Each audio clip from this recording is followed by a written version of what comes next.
Assalamu alaikum wa rahmatullahi ta'ala wa barakatuhu.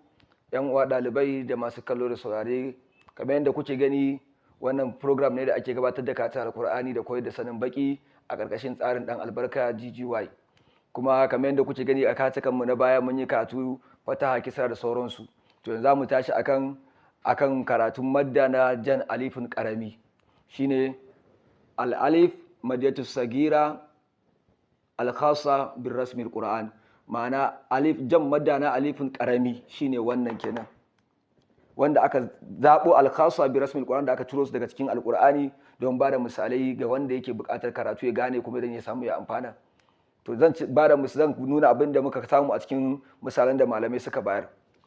Kamar yadda ɗalibai kuke gani, kowa ya sani cewa wannan ba, to aka samu maddatu sagira shine jan alifin karami, to zai baka ba wannan kenan, ba wannan jan alifin karamin. Kamar yadda abu na gaba shine sai na da maddatu sagira, alif maddatu sagira zai baka na, ta maddatu sagira alif zai baka ta, ya bil maddi alifin sagira zai baka ya, sa bil maddatu sagiratu alif sa. Ana kallo ko? Sha, sa. Wannan yawon din, wannan alif din ya replacing din wannan yawon, ba kar ka concentrate ko consider da wannan yawon din.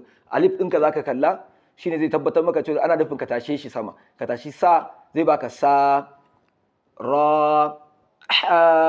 An gani? Wannan ma ba kar ka consider da wannan yawon din. Wannan alif din shi zaka la'akari da shi.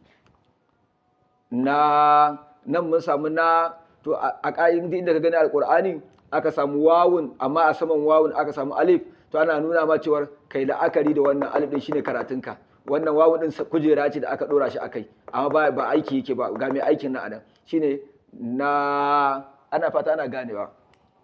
La bil maddiyati sagiratu alif zai baka la. An gani ko? Kamar na faɗa, wannan kujera ce ta alifin, an ɗora shi ne akai, amma wannan shine mahallin shahid din. Ka, gashi bil maddiyati sagiratu alif zai baka ka.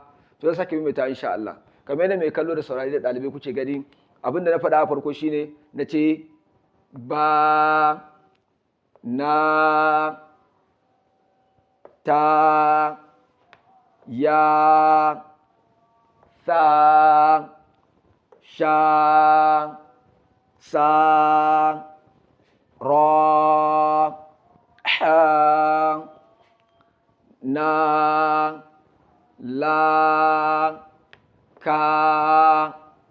So abinda muke fata ku ci gaba da taya mu da addu'a da fatan dacewa da kuma samun nasara a wannan niyya tamu, kuma muna fatan Allah ya faranta kowa, Allah ya biya kowa bukatunsa, dukkanin abin da yake damun kowa Allah ya kowa maganinsa, Allah ya mana sutura da'ima, Allah ya faranta mana, Allah ya biya mana bukatun mu na alkhairi dan martabar manzon Allah sallallahu alaihi wasallam.